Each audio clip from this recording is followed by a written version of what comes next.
The morning sun was barely rising over the quiet fields when something extraordinary began, something no one in the peaceful countryside of Arvenshire could have predicted.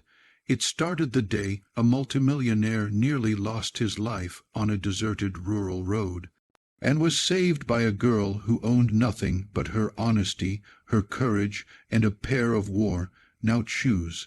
That moment, raw, unexpected, and stitched together by fate, would spark a love story powerful enough to change both of their worlds forever.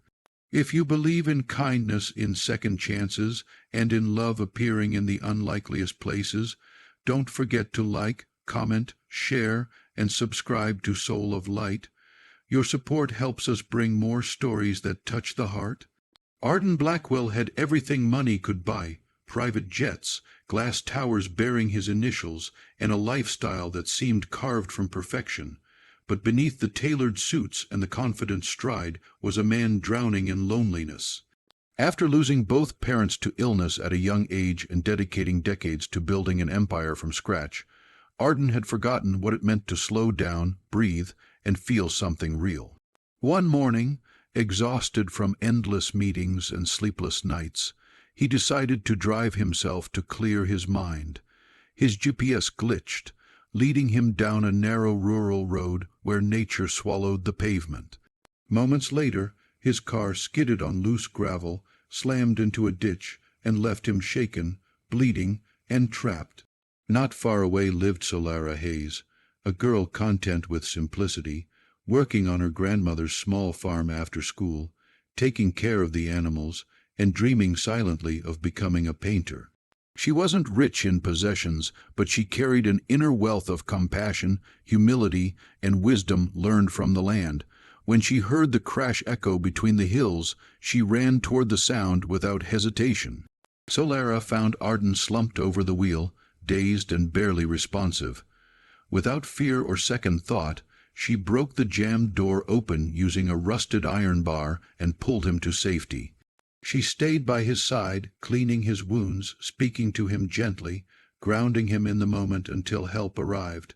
Arden would later say that the first thing he remembered clearly was her voice, soft yet strong, like warmth weaving through cold air. For reasons he couldn't explain, he felt safe, seen, almost anchored in her presence. The ambulance crew offered to take him straight to the city hospital, but he refused until he learned Solara's name and thanked her personally. She blushed at the attention, insisting anyone would have done what she did. He knew that wasn't true. During the weeks that followed, Arden returned to Arvenshire under the excuse of delivering a proper thank you gift. But instead of bringing expensive jewelry or luxurious items, he brought something different each time. A box of art supplies after noticing the hand-painted flowers decorating her barn walls, a basket of books on color theory and storytelling, fresh tools to fix her fences. Solara initially resisted, feeling he owed her nothing, but Arden wasn't trying to repay a debt. He simply wanted to be near her, to understand the calmness she radiated, the sincerity in her laugh, the way she made everything feel human again. Their friendship grew in the sunlight of long summer afternoons.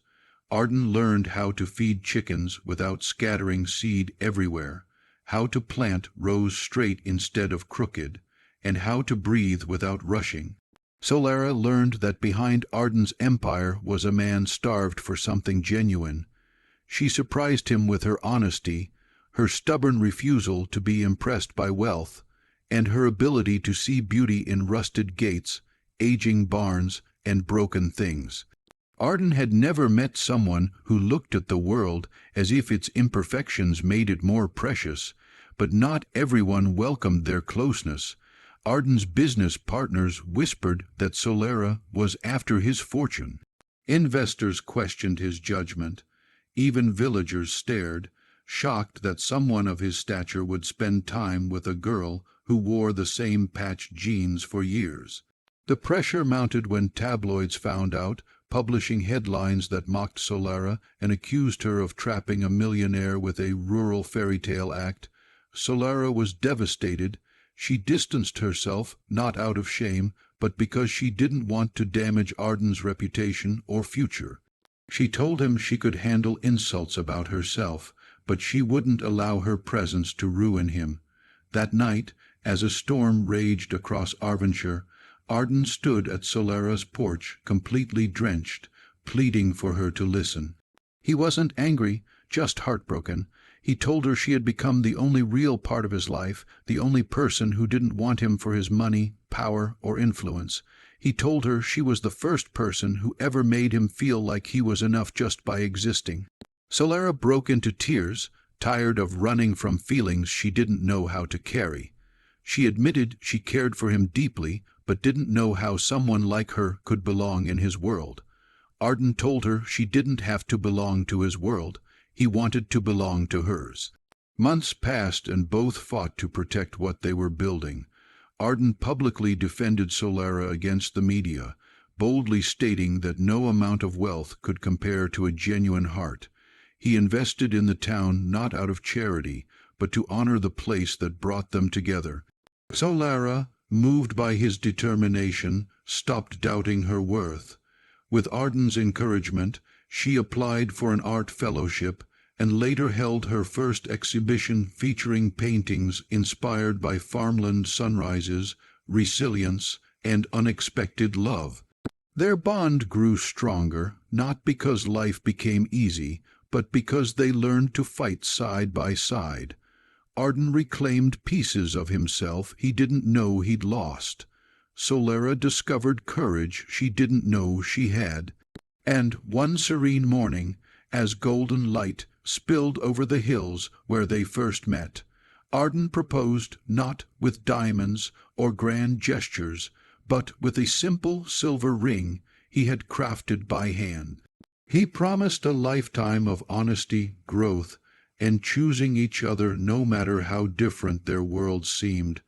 Solara said yes, tears slipping down her cheeks as the countryside wind carried their laughter across the fields. If this story moved your heart, please like the video, share it, and subscribe to Soul of Light. Your support helps us continue creating stories that uplift the spirit. Special request: comment love finds a way. If you believe every soul deserves a chance at a beautiful destiny,